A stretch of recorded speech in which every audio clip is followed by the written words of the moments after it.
First of all, President Trump, whether he admits to it or not, has made us a co-belligerent. He's essentially admitted by his actions and some of his words that we were in on this from the very beginning. And this is really disturbing because from this point forward, I don't think anything we say, anything this government says, is going to be taken seriously by anyone in Moscow or Beijing or Tehran or Ankara or anywhere else.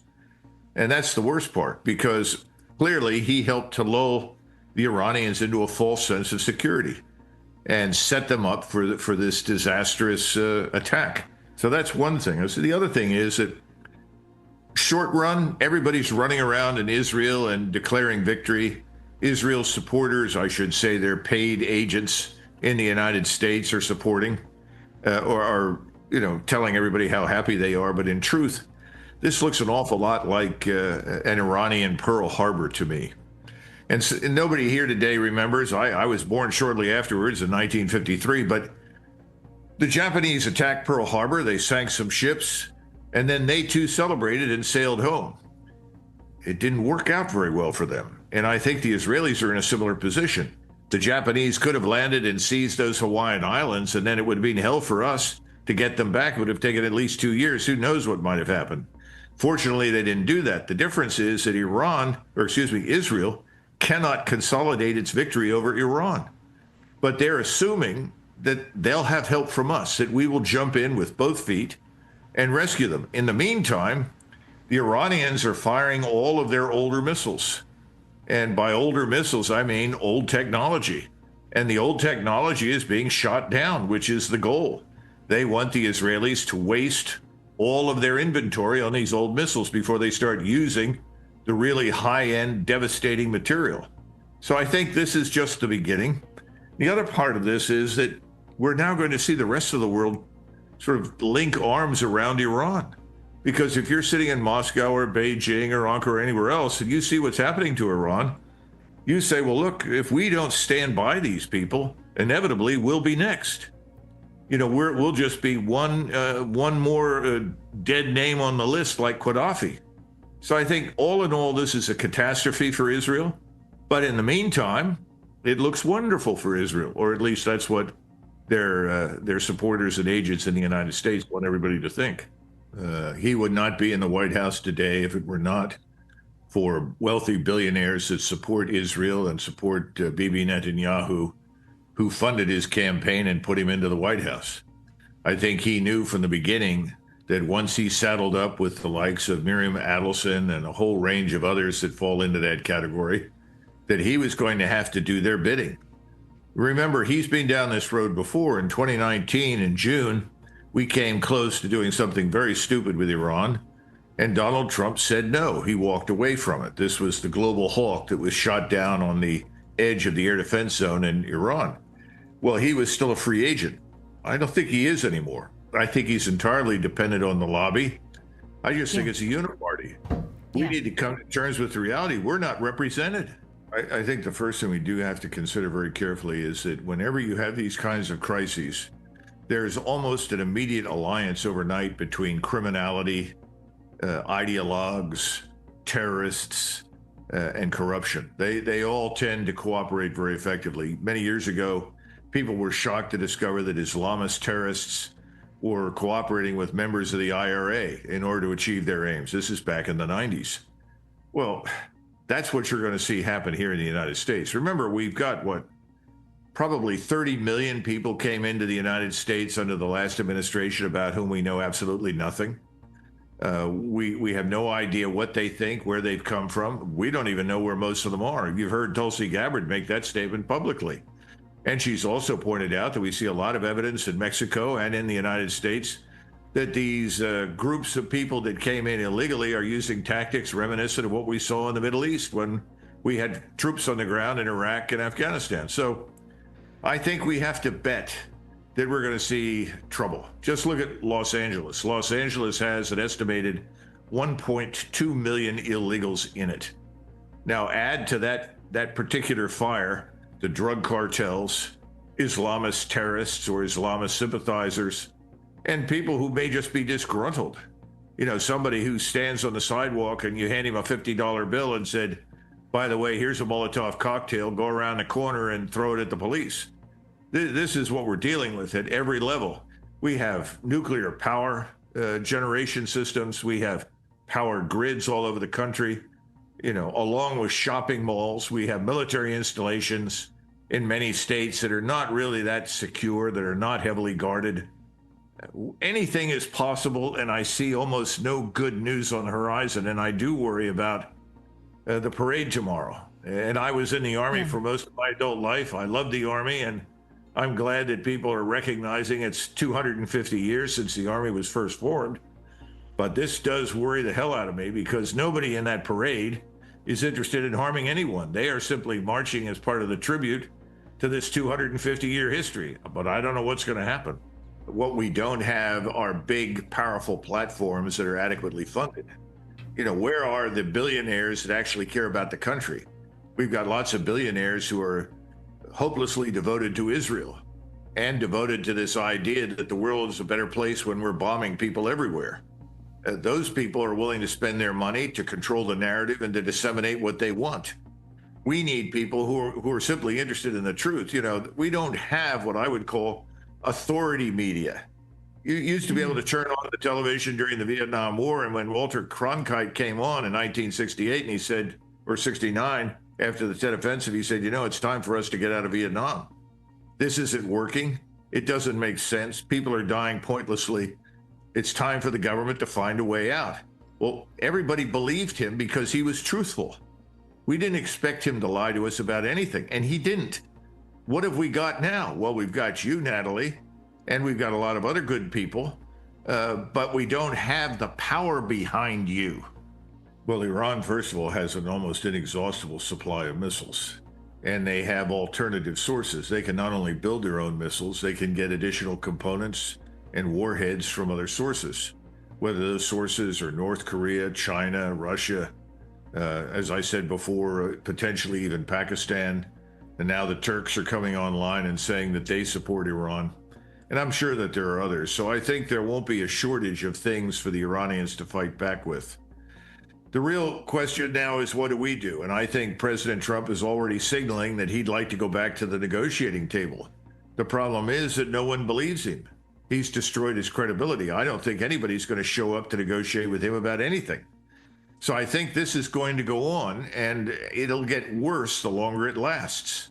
And eventually you reach the nuclear threshold. That's what's always worried me, because as the Israelis become more and more desperate and realize just what a terrible position they are in, that's when they threaten the use of a nuclear weapon. Now, the danger, of course, is that by that time, others will have provided nuclear weapons for use against them. In other words, unless there is some sort of miraculous come to Jesus moment in Israel, and I don't think it's going to happen there, this is going to reach a climax, and the climax is not good for Israel. It's going to be disastrous for the Middle East, disastrous for the world. But it may be unavoidable now. The Israelis are operating on a degree of self-congratulation, self-importance, self-love that you can't even begin to imagine. And you just pointed out a good example of where their thinking lies. If they're going to be defeated, then I think their attitude is, we'll pull the plug on everybody and kill everything. And that's a catastrophe too. And this is very important to understand. Most Europeans cannot grasp this, and they need to get this. There is no strategy. None. The only thing that people want to do in Washington is to hold on to what exists. In other words, they are clinging tenaciously to the status quo, even though everybody privately knows we can't afford it. We can't maintain it. We can't sustain it. It's kind of funny. People talk about $1 trillion defense budget, but at the same time, everybody sees what's happening in Japan and the collapse of the bond market. That's going to happen here. We're at roughly 4.5% on 10-year treasuries. Each month, this goes up a few points. At some point, it's going to rise quickly in a way that we cannot possibly imagine today, but it will, because we no longer have control. You can cut the interest rates, And the yield for Treasury bonds goes up anyway because people don't want to invest in us. We have been selling 2-year Treasuries. Even that is now going to become a problem. Nobody wants to buy the 30 years anymore. And now we have the Japanese have told us, look, we're in a lot of trouble. No hard feelings, but we're going to dump your Treasuries. We're going to get rid of them. They're not worth anything. The Chinese are going to do it. And they are the last ones. People don't understand this. Chinese don't want to become the reserve currency. They're very happy to let us do it. They always have been. This is another myth, the evil China that wants to conquer the world and rule Asia. You know, if the Chinese truly wanted to rule Asia, there's an organization, it's called Tokyo. They'd have something to say about it. It's not going to happen. And the Vietnamese would never tolerate it either. And the last time the Chinese challenged the Vietnamese, that was a very unsatisfactory outcome. Look, we're living on Fantasy Island in Washington. Washington, D.C. is Fantasy Island. We can't afford any of it. We've spent ourselves into oblivion. We're headed into a severe recession that could become a depression, particularly if we end up in a war in the Middle East, which we haven't talked about. That would trigger catastrophe over here. We continue to lose control of industries. We just sold the last semblance of national power in the form of United States Steel to Japan. I mean, nobody that I knew when I was living in the 50s and 60s, if I told them the Japanese are going to buy U.S. steel, people would say it's impossible. You've lost your mind. We are in bad shape, Pascal.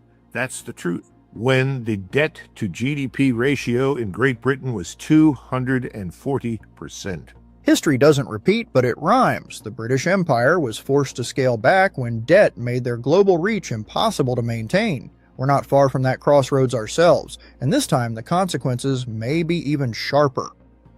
Now remember, if you go back to the 30s and you look at the British General Staff Journal and the discussions that were held with politicians, what was the number one priority for the British? Was it defending France against the Germans? No. It was the empire, and it was India. And in fact, there was tremendous resistance to what Churchill wanted to do because they kept pointing to Stalin and the Soviets and say, that's the real enemy. You know, what are you doing? We're not going to benefit from destroying the Nazi regime if it's replaced by the Soviets. Well, we all know the rest of the story. In the meantime, everything that they insisted they were fighting for, what happened to it? It went away. When things get bad here, the first thing we will do is cut forces overseas and bring them home. Their intention to withdraw 5,000 troops from the Korean Peninsula. Right. Now, we've kept all these forces in Korea and Japan because of the imminent threat from China. All of a sudden we say, well, we don't need to do that. The problem is what I'm trying to get across is there is no strategy. First of all, before you withdraw troops, you sit down with your allies and you come up with a plan to withdraw. You be honest and straightforward and say, look, we can't stay here in the numbers we have. We have to cut costs. We're going to have to make withdrawals. And you work it out. You should work it out with the Germans, with the Italians. You mentioned the Swedes and the Finns that have apparently bet the farm on the arrival of U.S. forces, which is sheer lunacy. But the point is, I don't see any strategy. No one is in Tokyo or Seoul and saying, look, we want to coordinate these withdrawals. We're just going to start leaving. And we're going to try and do it in the dead of night. We're down to roughly 23,000 in the Army and another 6,000 or so Navy and Air Force. It's a very small contingent. We are no longer on the border between the two Koreas. The South Korean military is excellent. It's more than adequate to defend itself. And to be frank with you, the majority of anybody that you talk to that has any sort of understanding strategically of the region does not expect North Korea to attack South Korea. In fact, they're developing very good rapport with Beijing, and the last thing that Beijing wants is a war on the Korean Peninsula. But the thing is, we need to talk to them, because I can tell you that in North Korea, if they see a sudden evacuation of U.S. forces from South Korea, they'll believe that a nuclear strike by the United States against them is imminent. Now, that may seem strange to you and me, But you have to understand the North Korean mentality that has evolved there over many decades. So what you want is some sort of agreement in place that gradually disengages us in a way that is very understandable, very obvious, and widely monitored by both North and South. You need to talk to the president of China. He has a stake in all of this. You need to talk to Tokyo. Let me stop for a minute and give you an example of what I'm talking about. When Nixon went to China with Kissinger, after they had had their discussions and signed their agreements and so forth, Deng Xiaoping turned to Kissinger and he said, "Have you been to Tokyo? Have you told the Japanese what you're doing?" Believe it or not, the answer was no. Deng Xiaoping said, "You should talk to the Japanese. We know them very well. They have an interest in what is happening. And you should talk to them, keep them informed, keep them on board. We, China, want good relations with the Japanese." So my point is, this is pure American stupidity, okay? We are governed by arrogance and ignorance. We are effusive in praise for ourselves. We see ourselves in unrealistic ways. All you have to do is listen to President Trump.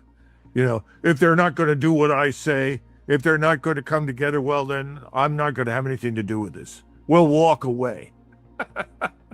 Who the hell does he think he is? Who does he think he's dealing with? We have no true sense of a balance regarding who we are and who others are. And this is dangerous. And it's very dangerous for the Europeans. The bad news is, it sounds like Merz, Macron, and Starmer have contracted a similar disease. They don't realize what they're dealing with. I can't imagine Palmerston in England, or Disraeli, or Gladstone, or anybody else treating the Russians with the same kind of disregard and contempt. They understand very well that Russia may be many things, but Russia is a great power, and it has enormous influence. You don't treat it badly, but we do.